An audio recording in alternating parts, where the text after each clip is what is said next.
ولسمشر محمد اشرف غنی د پودکاسټونو په یوې نوې لړۍ کې چې همدانن پیل شو د خپل ولس سره د هغه څه په اړه چې د ملي او ټولنیز ژوندانه مهم اړخونه بلل شوي د خپل نظریو تجربو اخیستنو او سپارښتنو شریکول پیل کړي د خبرونې چې د مرکو په بڼه د هغه د خواله رسنۍ پر پاڼو خپریږي د معاصر افغانستان د جوړېدو د 300 کالیزې نمانځنې ته چې له 2040 کال سره سمیږي ځانګړي شوي دي. لومړی خبرونه چې د خبریال داود جنبوش په سریزه پیل شو له پاکستان د افغان کډوالو د اجباري ستنونې موضوع ته بیل شوی او داسې وریخي چې په دغه اړه به د یوازینۍ خبرونه نه وي. خبري غنی د کډوالو د شړنې بهیر د افغانستان لپاره یو لوی ننګونه او جدي حالت بللی دی. خبري غنی وویل چې د کډوالو شړنه له ایران نه هم روانه پاتې شوی او لسګونه زره کسان تر اوسه شړل شوي دي. هغه د کډوالو د شمیر ډیروالي ته په پام سره اندېښنه وښوده چې د ټولو افغانانو له ګډې همکارۍ پرته به د وستونزې غم خوړل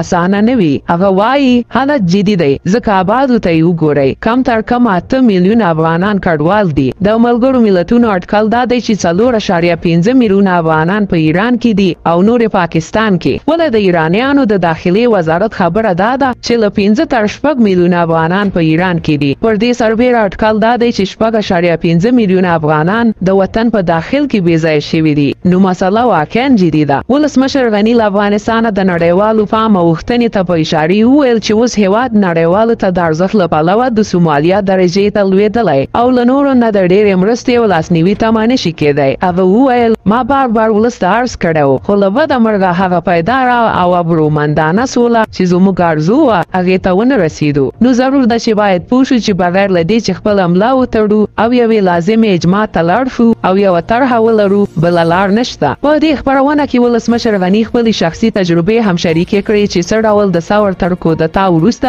په داسې حال کې چې په امریکا کې په لوړو زده کړو بوخت و ول هېواد ته د ستنېدو له حق نه محروم شو او اجباري جلا وطنۍ ته اړ و. هغه وویل چې له دې سره په لومړي چمتو شوي فرصت کې بیرته هېواد ته ستون شو او د خدمت نه یې وتړله. هغه په ټولو افغانانو غږ وکړ چې خپل درنښت د هېواد په درنښت کې ولټوي ځکه چې پرته له دې په بل ځای کې درنښت نشي موندلی. د دې موخې لپاره ښاغلي غني 2040 کال د یوه هدف په توګه یاد کړ چې ټولې له اوسنیو ننګونو نه د وتلو او د راتلونکي بسیاینې او هوساینې لپاره د لارښود غوره کړي. هغه وویل چې د افغانستان د جوړېدو د 300 کالیزې غوره نمانځنه به دا وي چې اوس په ګډه د هېواد د ودانۍ او ژغورنې یوې طرحې باندې سلا شو چې د هغه په وینا بڼه یې داسې راتلی شي.